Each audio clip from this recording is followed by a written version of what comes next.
Story number 8 in the Adventures of Sherlock Holmes by Sir Arthur Conan Doyle. The Adventure of the Speckled Band.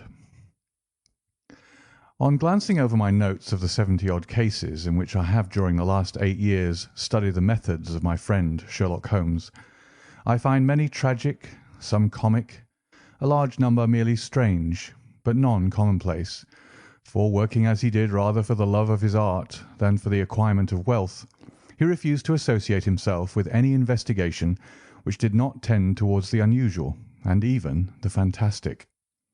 Of all these varied cases, however, I cannot recall any which presented more singular features than that which was associated with the well-known Surrey family of the Roylotts of Stoke Moran. The events in question occurred in the early days of my association with Holmes, when we were sharing rooms as bachelors in Baker Street. It is possible that I might have placed them upon record before, but a promise of secrecy was made at the time, from which I have only been freed during the last month by the untimely death of the lady to whom the pledge was given. It is perhaps as well that the facts should now come to light, for I have reasons to know that there are widespread rumours as to the death of Dr. Grimesby Roylott, which tend to make the matter even more terrible than the truth. It was early in April in the year '83 that I woke one morning to find Sherlock Holmes standing fully dressed by the side of my bed. He was a late riser, as a rule, and as the clock on the mantelpiece showed me that it was only 7:15, I blinked up at him in some surprise, and perhaps just a little resentment, for I was myself regular in my habits. "Very sorry to knock you up, Watson," said he, "but it's the common lot this morning. Mrs. Hudson has been knocked up. She retorted upon me, and I on you." "What is it, then? A fire?" "No, a client. It seems that a young lady has arrived in a considerable state of excitement, who insists upon seeing me. She is waiting now in the sitting-room. Now, when young ladies wander about the metropolis at this hour of the morning and knock sleepy people up out of their beds, I presume that it is something very pressing which they should have to communicate. Should it prove to be an interesting case, you would, I am sure, wish to follow it from the outset. I thought at any rate that I should call you and give you the chance." "My dear fellow, I would not miss it for anything." I had no keener pleasure than in following Holmes in his professional investigations, and in admiring the rapid deductions, as swift as intuitions, and yet always founded on a logical basis with which he unravelled the problems which were submitted to him. I rapidly threw on my clothes, and was ready in a few minutes to accompany my friend down to the sitting-room. A lady dressed in black and heavily veiled, who had been sitting in the window, rose as we entered. "Good morning, madam," said Holmes cheerily. "My name is Sherlock Holmes. This is my intimate friend and associate, Dr. Watson, before whom you can speak as freely as before myself. Ha! I am glad to see that Mrs. Hudson has had the good sense to light the fire. Pray draw up to it, and I shall order you a cup of hot coffee, for I observe that you are shivering." "It is not cold which makes me shiver," said the woman in a low voice, changing her seat as requested. "What then?" "It is fear, Mr. Holmes. It is terror." She raised her veil as she spoke, and we could see that she was indeed in a pitiable state of agitation, her face all drawn and grey, with restless, frightened eyes like those of some hunted animal. Her features and figure were those of a woman of 30, but her hair was shot with premature grey, and her expression was weary and haggard. Sherlock Holmes ran her over with one of his quick, all-comprehensive glances. "You must not fear," said he soothingly, bending forward and patting her forearm. "We shall soon set matters right, I have no doubt. You have come in by train this morning, I see?" "You know me, then?" "No, but I observed the second half of a return ticket in the palm of your left glove. You must have started early, and yet you had a good drive in a dog-cart along heavy roads before you reached the station." The lady gave a violent start and stared in bewilderment at my companion. "There is no mystery, my dear madam," said he, smiling. "The left arm of your jacket is spattered with mud in no less than 7 places. The marks are perfectly fresh. There is no vehicle save a dog-cart which throws up mud in that way, and then only when you sit on the left-hand side of the driver." "Whatever your reasons may be, you are perfectly correct," said she. "I started from home before 6, reached Leatherhead at 20 past, and came in by the first train to Waterloo. Sir, I can stand this strain no longer. I shall go mad if it continues. I have no one to turn to, none, save only one who cares for me, and he, poor fellow, can be of little aid. I have heard of you, Mr. Holmes. I have heard of you from Mrs. Farintosh, whom you helped in the hour of her sore need. It was from her that I had your address. Oh, sir, do you not think that you could help me too, and at least throw a little light through the dense darkness which surrounds me? At present it is out of my power to reward you for your services, but in a month or 6 weeks I shall be married, with the control of my own income, and then at least you shall not find me ungrateful." Holmes turned to his desk and, unlocking it, drew out a small case-book which he consulted. "Farintosh," said he. "Ah, yes, I recall the case. It was concerned with an opal tiara. I think it was before your time, Watson. I can only say, madam, that I shall be happy to devote the same care to your case as I did to that of your friend.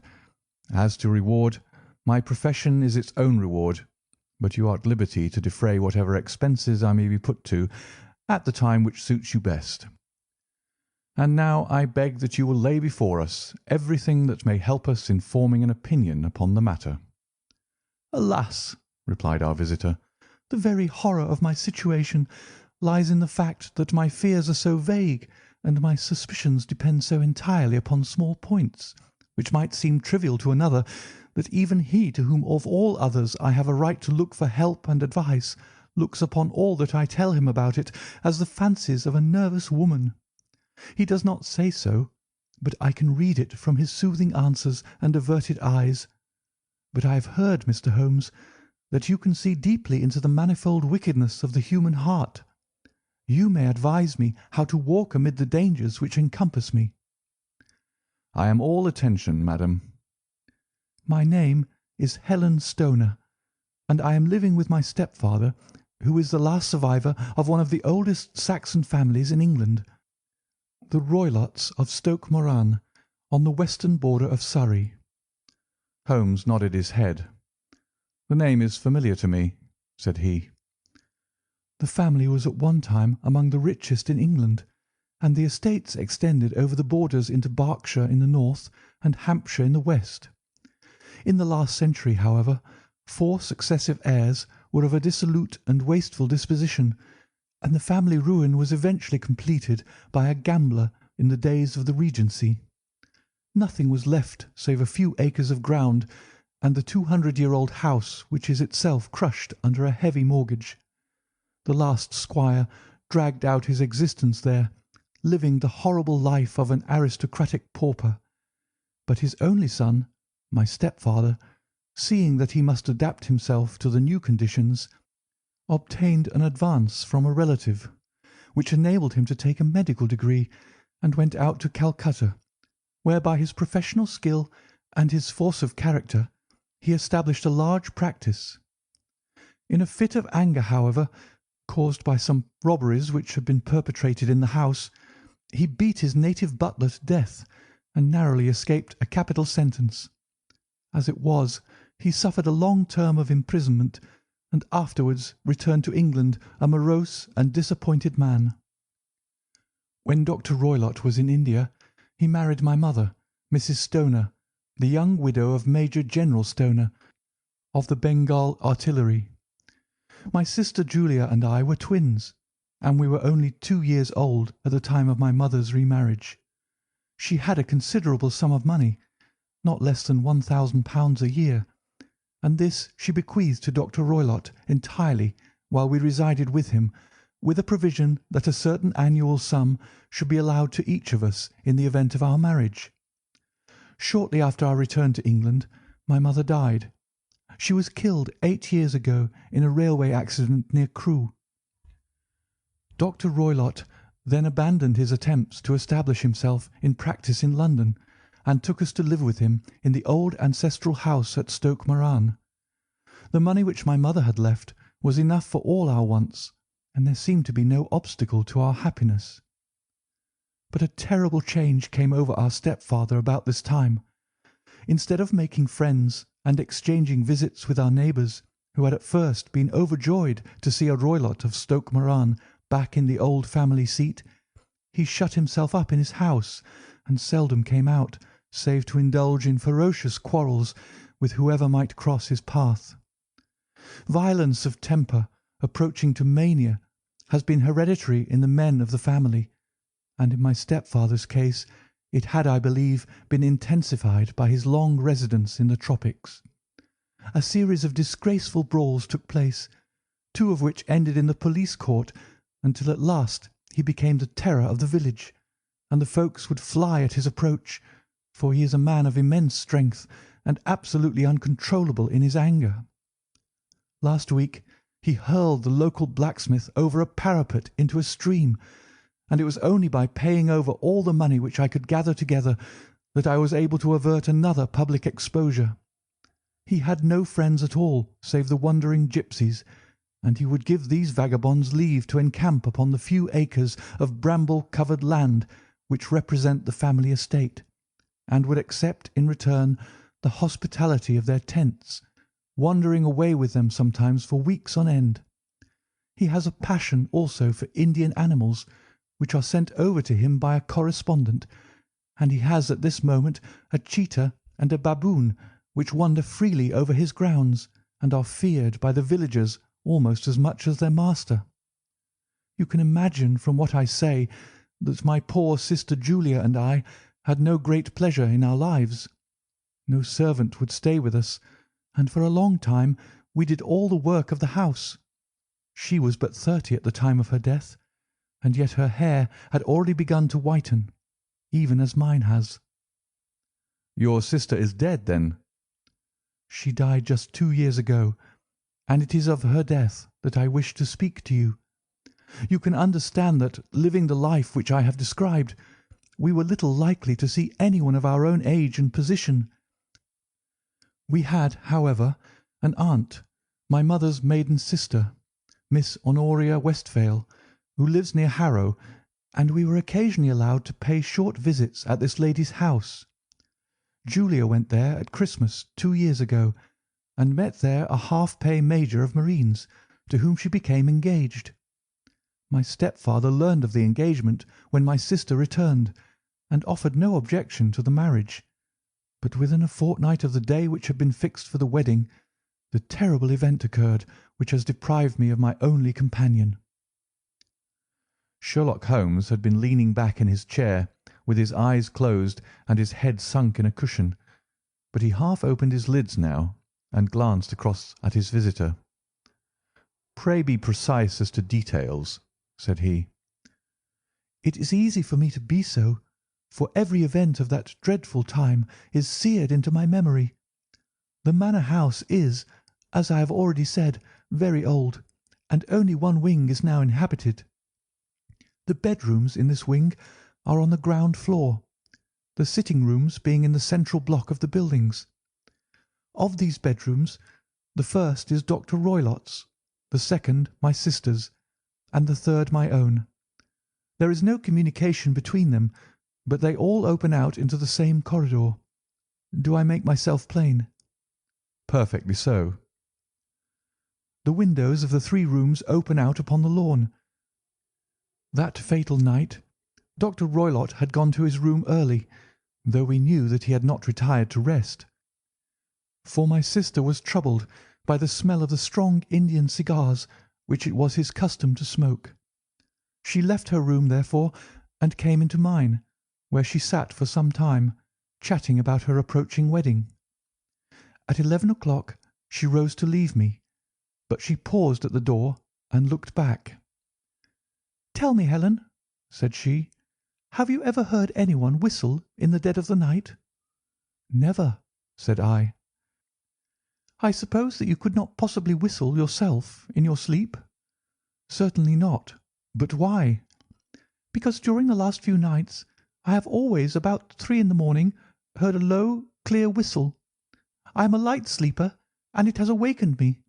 I cannot tell where it came from, perhaps from the next room, perhaps from the lawn. I thought that I would just ask you whether you had heard it." "No, I have not. It must be those wretched gipsies in the plantation." "Very likely. And yet if it were on the lawn, I wonder that you did not hear it also." "Ah, but I sleep more heavily than you." "Well, it is of no great consequence at any rate." She smiled back at me, closed my door, and a few moments later I heard her key turn in the lock. "Indeed," said Holmes. "Was it your custom always to lock yourselves in at night?" "Always." "And why?" "I think that I mentioned to you that the doctor kept a cheetah and a baboon. We had no feeling of security unless our doors were locked." "Quite so. Pray proceed with your statement." "I could not sleep that night. A vague feeling of impending misfortune impressed me. My sister and I, you will recollect, were twins, and you know how subtle are the links which bind two souls which are so closely allied. It was a wild night. The wind was howling outside, and the rain was beating and splashing against the windows.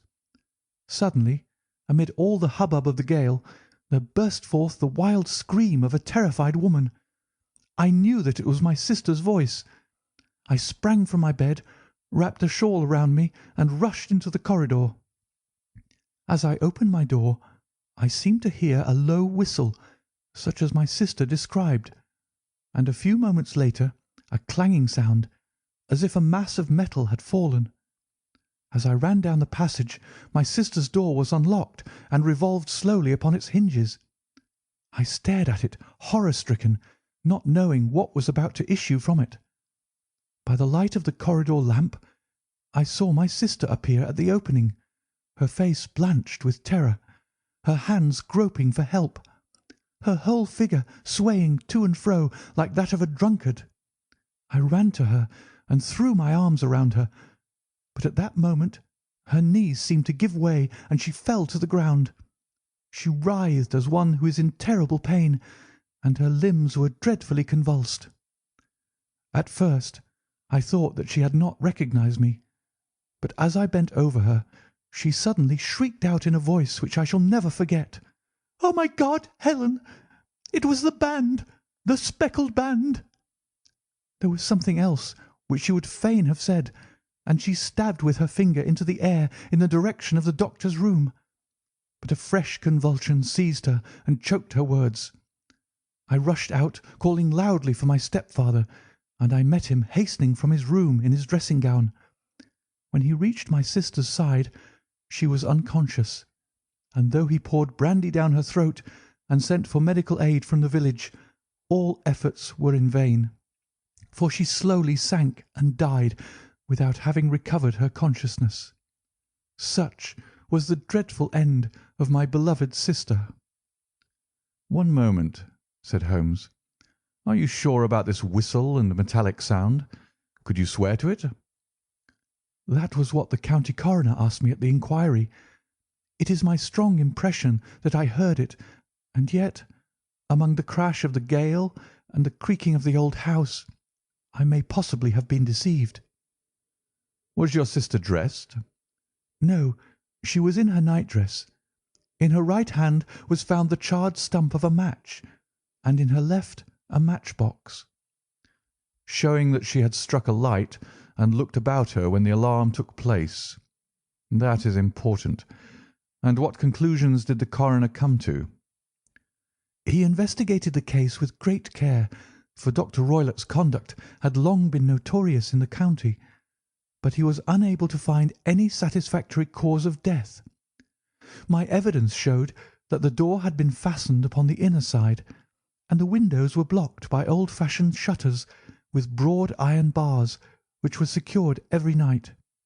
The walls were carefully sounded, and were shown to be quite solid all round, and the flooring was also thoroughly examined, with the same result.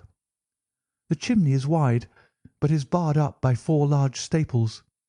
It is certain, therefore, that my sister was quite alone when she met her end. Besides, There were no marks of any violence upon her. How about poison? The doctors examined her for it, but without success. What do you think that this unfortunate lady died of, then? It is my belief that she died of pure fear and nervous shock, though what it was that frightened her I cannot imagine. Were there gipsies in the plantation at the time? Yes, there are nearly always some there. Ah, and what did you gather from this allusion to a band, a speckled band? Sometimes I have thought that it was merely the wild talk of delirium, sometimes that it may have referred to some band of people, perhaps to these very gipsies in the plantation. I do not know whether the spotted handkerchiefs which so many of them wear over their heads might have suggested the strange adjective which she used. Holmes shook his head like a man who is far from being satisfied. "These are very deep waters," said he. "Pray go on with your narrative." 2 years have passed since then, and my life has been until lately lonelier than ever. A month ago, however, a dear friend whom I have known for many years has done me the honour to ask my hand in marriage. His name is Armitage, Percy Armitage, the second son of Mr. Armitage of Crane Water, near Reading. My stepfather has offered no opposition to the match, and we are to be married in the course of the spring. 2 days ago some repairs were started in the west wing of the building, and my bedroom wall has been pierced, so that I have had to move into the chamber in which my sister died, and to sleep in the very bed in which she slept. Imagine, then, my thrill of terror when last night, as I lay awake thinking over her terrible fate, I suddenly heard in the silence of the night the low whistle which had been the herald of her own death. I sprang up and lit the lamp, but nothing was to be seen in the room. I was too shaken to go to bed again, however, so I dressed, and as soon as it was daylight I slipped down, got a dog-cart at the Crown Inn, which is opposite, and drove to Leatherhead, from whence I have come on this morning with the one object of seeing you and asking your advice." "You have done wisely," said my friend. "But have you told me all?" "Yes, all." "Miss Roylott, you have not. You are screening your stepfather." "Why? What do you mean?" For answer, Holmes pushed back the frill of black lace which fringed the hand that lay upon our visitor's knee. 5 little livid spots, the marks of 4 fingers and a thumb, were printed upon the white wrist. "You have been cruelly used," said Holmes. The lady coloured deeply and covered over her injured wrist. "He is a hard man," she said, "and perhaps he hardly knows his own strength." There was a long silence, during which Holmes leaned his chin upon his hands and stared into the crackling fire. "This is a very deep business," he said at last. "There are 1,000 details which I should desire to know before I decide upon our course of action. Yet we have not a moment to lose. If we were to come to Stoke Moran to-day, would it be possible for us to see over these rooms without the knowledge of your stepfather?" "As it happens, he spoke of coming into town to-day upon some most important business. It is probable that he will be away all day, and that there would be nothing to disturb you. We have a housekeeper now, but she is old and foolish, and I could easily get her out of the way." "Excellent. You are not averse to this trip, Watson?" "By no means." "Then we shall both come. What are you going to do yourself?" "I have 1 or 2 things which I would wish to do now that I am in town, but I shall return by the 12 o'clock train, so as to be there in time for your coming." "And you may expect us early in the afternoon. I have myself some small business matters to attend to. Will you not wait and breakfast?" "No, I must go. My heart is lightened already since I have confided my trouble to you. I shall look forward to seeing you again this afternoon." She dropped her thick black veil over her face and glided from the room. "And what do you think of it all, Watson?" asked Sherlock Holmes, leaning back in his chair. "It seems to me to be a most dark and sinister business," Dark enough and sinister enough. Yet if the lady is correct in saying that the flooring and walls are sound, and that the door, window, and chimney are impassable, then her sister must have been undoubtedly alone when she met her mysterious end. What becomes, then, of these nocturnal whistles, and what of the very peculiar words of the dying woman? I cannot think. When you combine the ideas of whistles at night, the presence of a band of gipsies who are on intimate terms with this old doctor, the fact that we have every reason to believe that the doctor has an interest in preventing his stepdaughter's marriage, the dying allusion to a band, and finally the fact that Miss Helen Stoner heard a metallic clang, which might have been caused by one of those metal bars that secured the shutters falling back into its place, I think that there is good ground to think that the mystery may be cleared along those lines. But what then did the gipsies do? I cannot imagine. I see many objections to any such theory. And so do I. It is precisely for that reason that we are going to Stoke Moran this day. I want to see whether the objections are fatal, or if they may be explained away. But what in the name of the devil? The ejaculation had been drawn from my companion by the fact that our door had been suddenly dashed open and that a huge man had framed himself in the aperture. His costume was a peculiar mixture of the professional and of the agricultural, having a black top hat, a long frock coat, and a pair of high gaiters, with a hunting crop swinging in his hand. So tall was he that his hat actually brushed the crossbar of the doorway, and his breadth seemed to span it across from side to side. A large face, seared with 1,000 wrinkles, burned yellow with the sun, and marked with every evil passion, was turned from one to the other of us, while his deep-set, bile-shot eyes and his high, thin, fleshless nose gave him somewhat the resemblance to a fierce old bird of prey. "Which of you is Holmes?" asked this apparition. "My name, sir, but you have the advantage of me," said my companion quietly. "I am Dr. Grimsby Roylott, of Stoke Moran." "Indeed, doctor," said Holmes blandly. "Pray take a seat." "I will do nothing of the kind. My stepdaughter has been here. I have traced her. What has she been saying to you?" "It is a little cold for the time of year," said Holmes. "What has she been saying to you?" screamed the old man furiously. "But I have heard that the crocuses promise well," continued my companion imperturbably. "Ha! You put me off, do you?" said our new visitor, taking a step forward and shaking his hunting crop. "I know you, you scoundrel. I've heard of you before. You are Holmes the meddler." My friend smiled. "Holmes the busybody." His smile broadened. "Holmes the Scotland Yard Jack-in-Office." Holmes chuckled heartily. "Your conversation is most entertaining," said he. "When you go out, close the door, for there is a decided draught." "I will go when I've said my say. Don't you dare to meddle with my affairs. I know that Miss Stoner has been here. I traced her.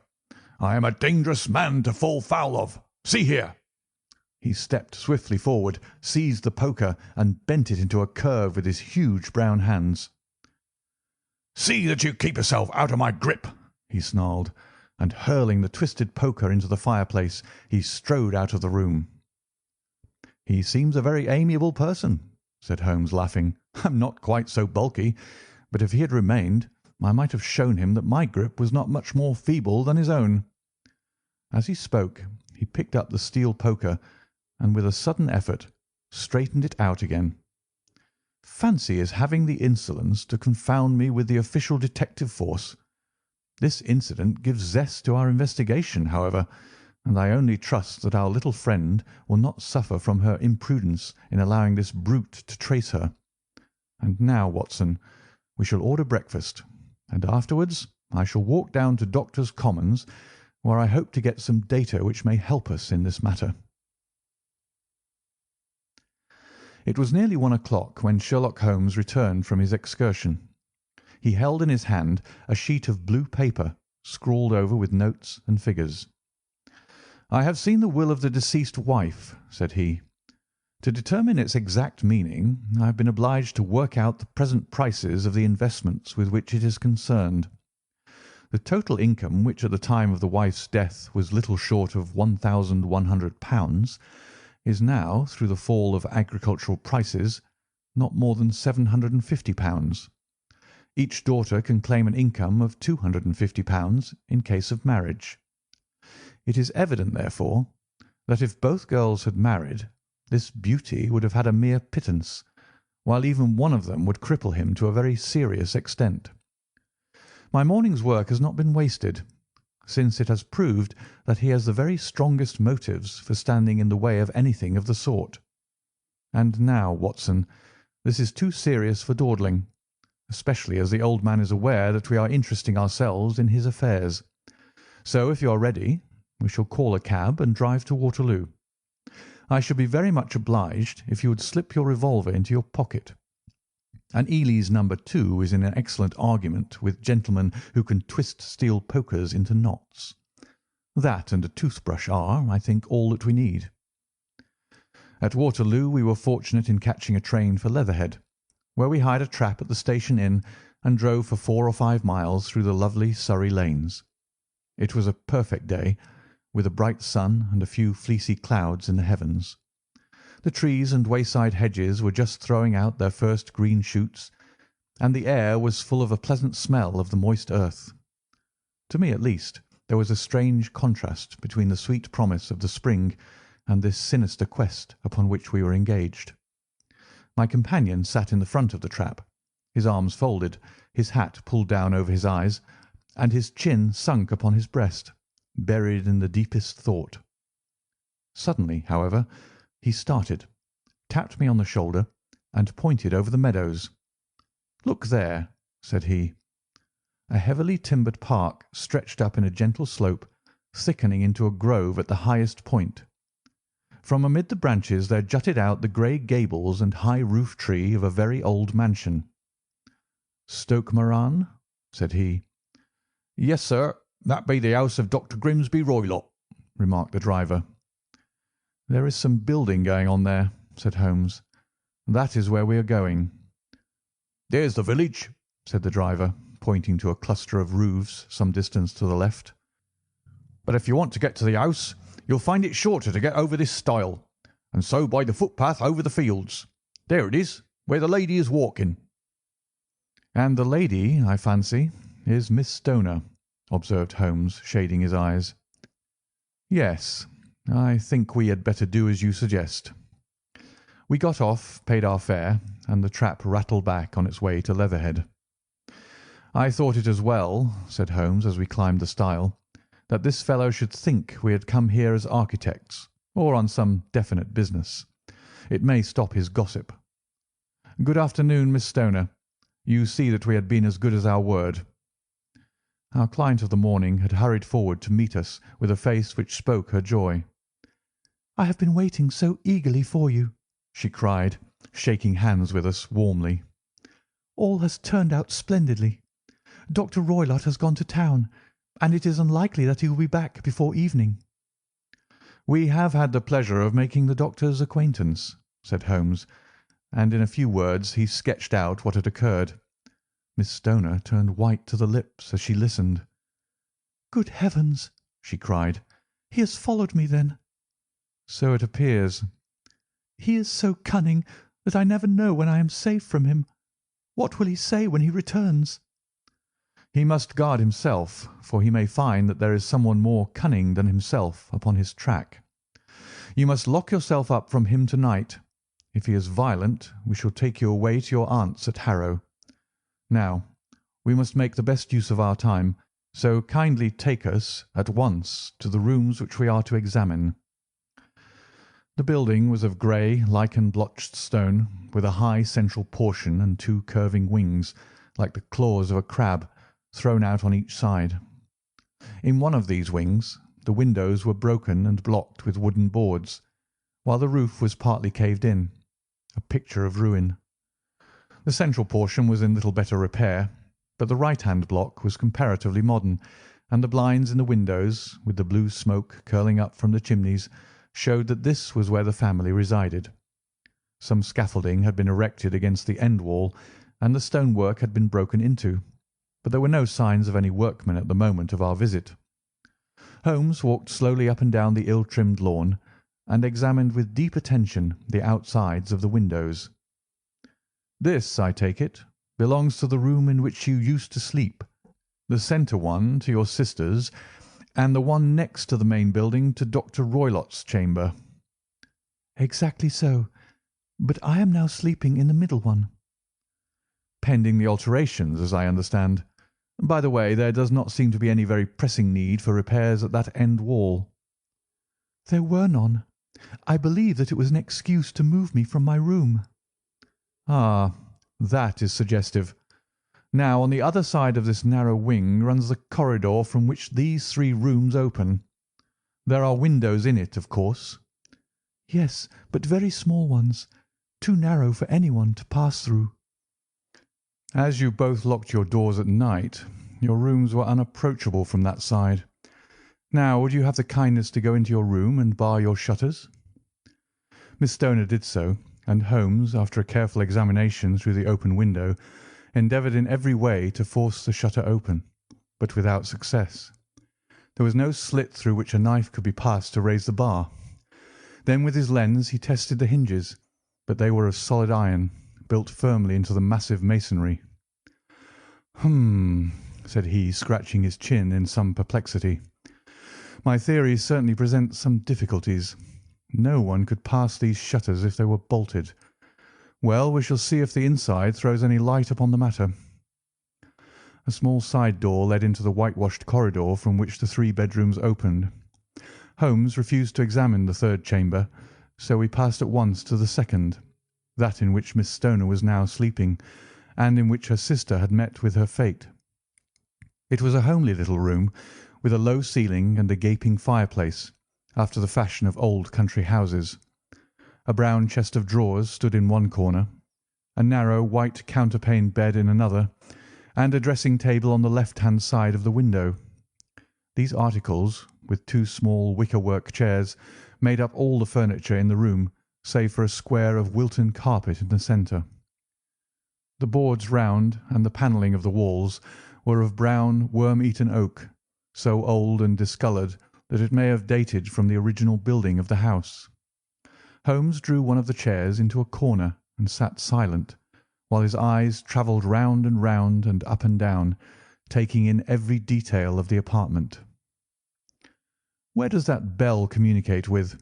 he asked at last, pointing to a thick bell rope which hung down beside the bed, the tassel actually lying upon the pillow. "It goes to the housekeeper's room." "It looks newer than the other things." "Yes, it was only put there a couple of years ago." "Your sister asked for it, I suppose?" "No, I never heard of her using it.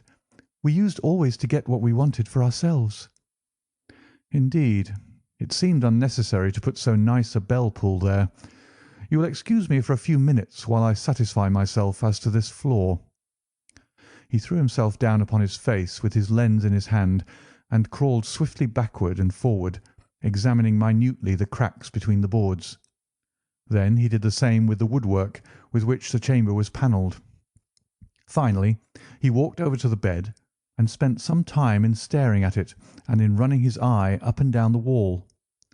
Finally, he took the bell-rope in his hand and gave it a brisk tug. "Why, it's a dummy," said he. "Won't it ring?" "No, it is not even attached to a wire. This is very interesting. You can see now that it is fastened to a hook just above where the little opening for the ventilator is." "How very absurd! I never noticed that before."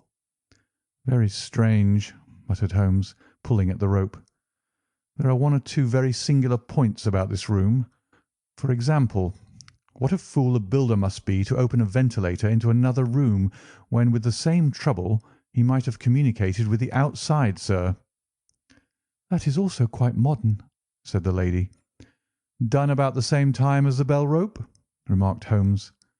"Yes, there were several little changes carried out about that time." "They seem to have been of a most interesting character. Dummy bell-ropes and ventilators which do not ventilate. With your permission, Miss Stoner, we shall now carry our researches into the inner apartment." Dr. Grimesby Roylott's chamber was larger than that of his stepdaughter, but was as plainly furnished. A camp bed, a small wooden shelf full of books, mostly of a technical character, an armchair beside the bed, a plain wooden chair against the wall, a round table, and a large iron safe were the principal things which met the eye. Holmes walked slowly round and examined each and all of them with the keenest interest. "What's in here?" he asked, tapping the safe. "My stepfather's business papers." "Oh, you have been inside, then?" "Only once, some years ago. I remember that it was full of papers."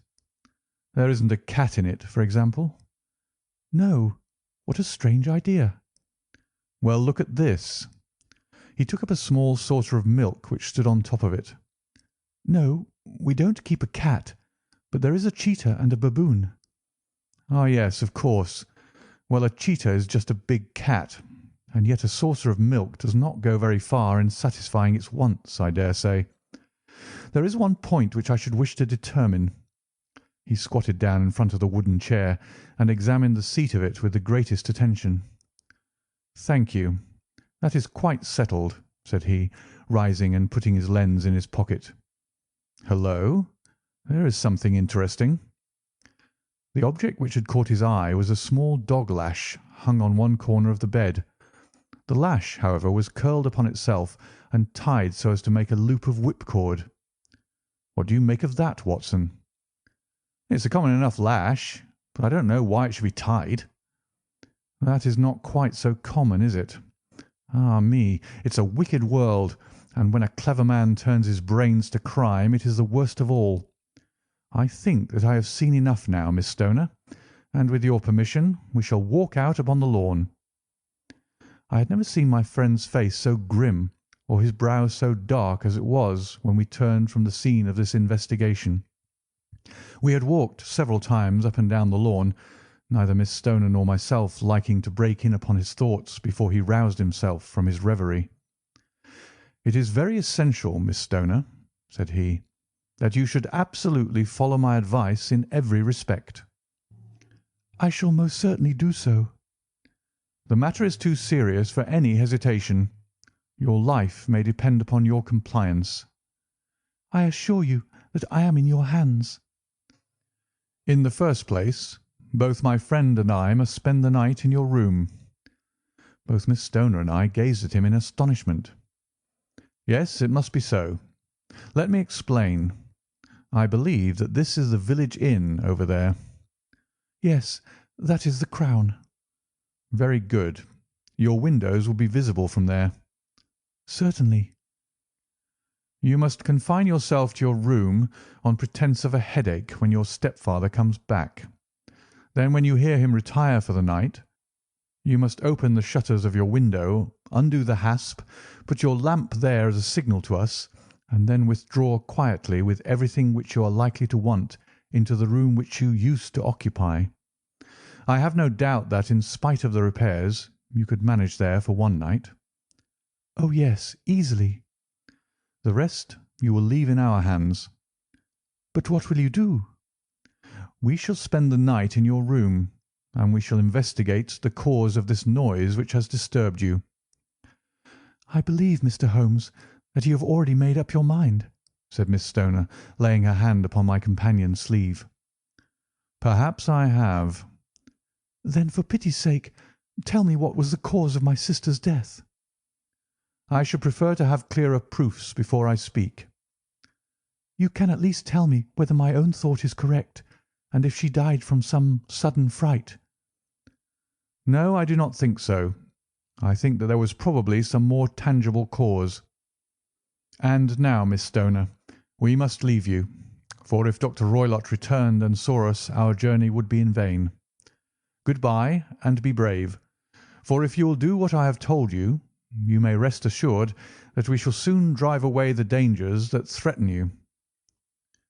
Sherlock Holmes and I had no difficulty in engaging a bedroom and sitting-room at the Crown Inn. They were on the upper floor, and from our window we could command a view of the avenue gate and of the inhabited wing of Stoke Moran manor house. At dusk we saw Dr. Grimesby Roylott drive past, his huge form looming up beside the little figure of the lad who drove him. The boy had some slight difficulty in undoing the heavy iron gates, and we heard the hoarse roar of the doctor's voice and saw the fury with which he shook his clinched fists at him. The trap drove on, and a few minutes later we saw a sudden light spring up among the trees as the lamp was lit in one of the sitting rooms. "Do you know, Watson," said Holmes as we sat together in the gathering darkness, "I have really some scruples as to taking you to-night. There is a distinct element of danger. Can I be of assistance? Your presence might be invaluable. Then I shall certainly come. It is very kind of you. You speak of danger. You've evidently seen more in these rooms than was visible to me." "No, but I fancy that I may have deduced a little more. I imagine that you saw all that I did." "I saw nothing remarkable save the bell rope, and what purpose that could answer, I confess, is more than I imagine." "You saw the ventilator too?" "Yes, but I don't think that it's such a very unusual thing to have a small opening between two rooms. It was so small that a rat could hardly pass through." "I knew that we should find a ventilator before ever we came to Stoke Moran." "My dear Holmes." "Oh, yes, I did. You remember in her statement she said that her sister could smell Dr. Roylott's cigar. Now, of course, that suggested at once that there must be a communication between the two rooms. It could only be a small one, or it would have been remarked upon at the coroner's inquiry. I deduced a ventilator." "But what harm can there be in that?" "Well, there is at least a curious coincidence of dates. A ventilator is made, a cord is hung, and a lady who sleeps in the bed dies. Does not that strike you?" "I cannot as yet see any connection." "Did you observe anything very peculiar about that bed?" "No." "It was clamped to the floor. Did you ever see a bed fastened like that before?" "I can't say that I have." "The lady could not move her bed. It must always be in the same relative position to the ventilator and to the rope, or so we may call it, since it was clearly never meant for a bell pull." "Holmes," I cried, "I seem to see dimly what you are hinting at. We are only just in time to prevent some subtle and horrible crime." "Subtle enough and horrible enough. When a doctor does go wrong, he is the first of criminals. He has nerve and he has knowledge. Palmer and Pritchard were among the heads of their profession. This man strikes even deeper, but I think, Watson, that we shall be able to strike deeper still. But we shall have horrors enough before the night is over. For goodness' sake, let us have a quiet pipe and turn our minds for a few hours to something more cheerful." About 9 o'clock the light among the trees was extinguished, and all was dark in the direction of the manor house. 2 hours passed slowly away, and then suddenly, just at the stroke of 11, a single bright light shone out right in front of us. "That is our signal," said Holmes, springing to his feet. "It comes from the middle window." As we passed out he exchanged a few words with the landlord, explaining that we were going on a late visit to an acquaintance, and that it was possible that we might spend the night there. A moment later we were out on the dark road, a chill wind blowing in our faces, and one yellow light twinkling in front of us through the gloom to guide us on our sombre errand. There was little difficulty in entering the grounds, for unrepaired breaches gaped in the old park wall. Making our way among the trees, we reached the lawn, crossed it, and were about to enter through the window when out from a clump of laurel bushes there darted what seemed to be a hideous and distorted child, who threw itself upon the grass with writhing limbs and then ran swiftly across the lawn into the darkness. "My God!" I whispered. "Did you see it?" Holmes was for the moment as startled as I. His hand closed like a vice upon my wrist in his agitation. Then he broke into a low laugh and put his lips to my ear. "It is a nice household," he murmured. "That is the baboon." I had forgotten the strange pets which the doctor affected. There was a cheetah, too. Perhaps we might find it upon our shoulders at any moment. I confess that I felt easier in my mind when, after following Holmes's example and slipping off my shoes, I found myself inside the bedroom.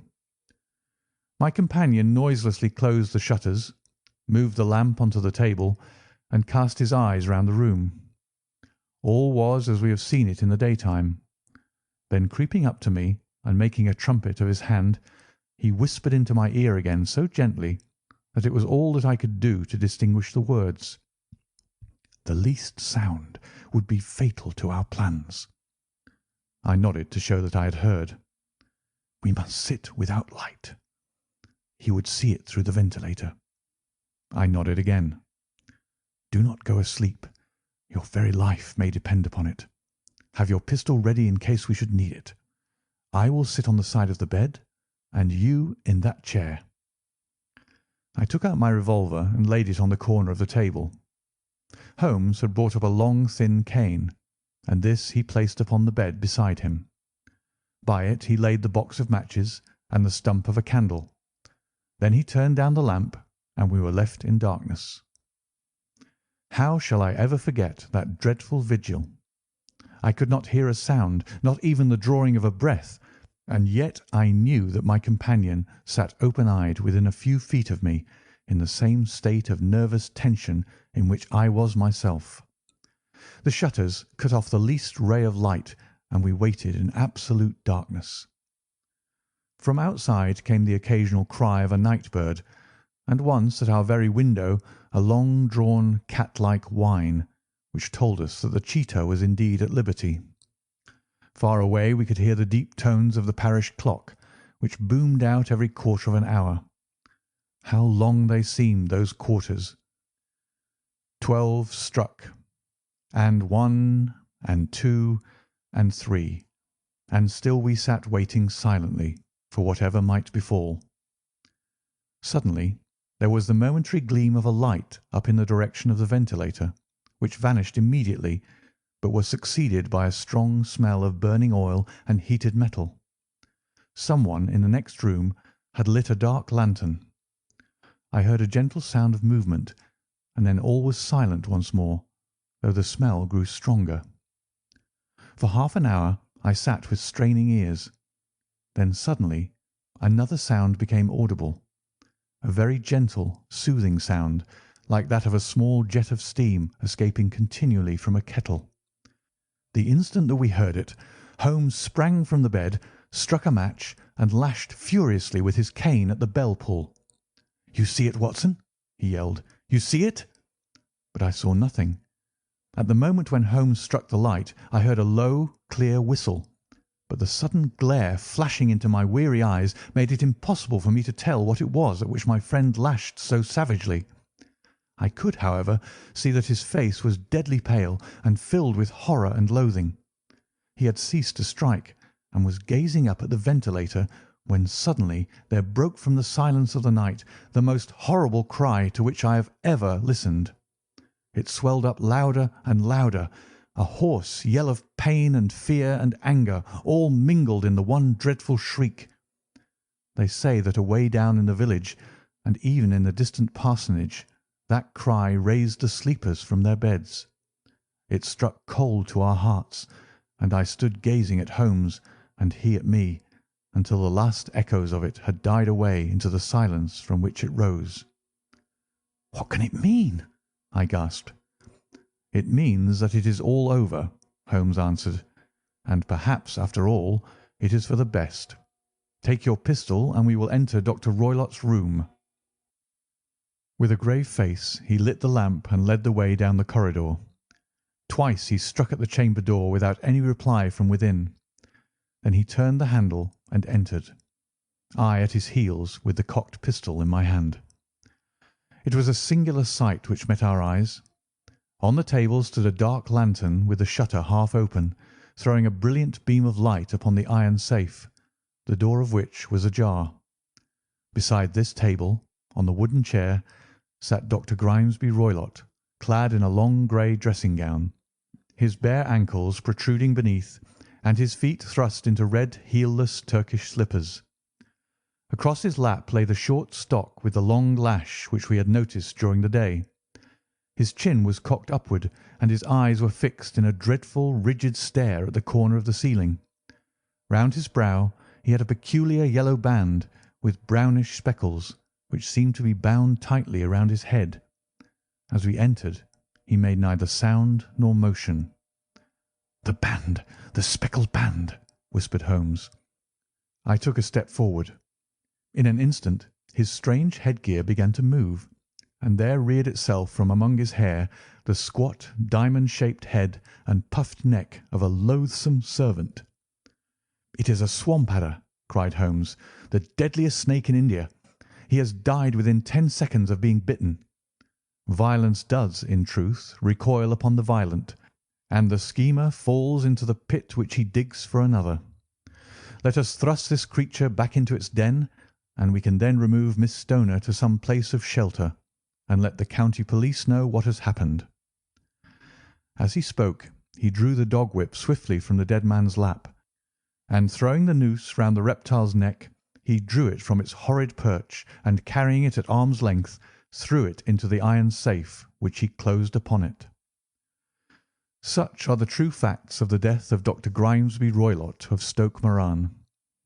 It is not necessary that I should prolong a narrative which has already run to too great a length by telling how we broke the sad news to the terrified girl, how we conveyed her by the morning train to the care of her good aunt at Harrow, of how the slow process of official inquiry came to the conclusion that the doctor met his fate while indiscreetly playing with a dangerous pet.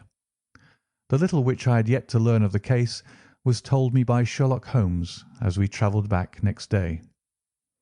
"I had," said he, "come to an entirely erroneous conclusion, which shows, my dear Watson, how dangerous it is always to reason from insufficient data. The presence of the gipsies, and the use of the word band, which was used by the poor girl no doubt to explain the appearance which she had caught a hurried glimpse of by the light of her match, were sufficient to put me upon an entirely wrong scent.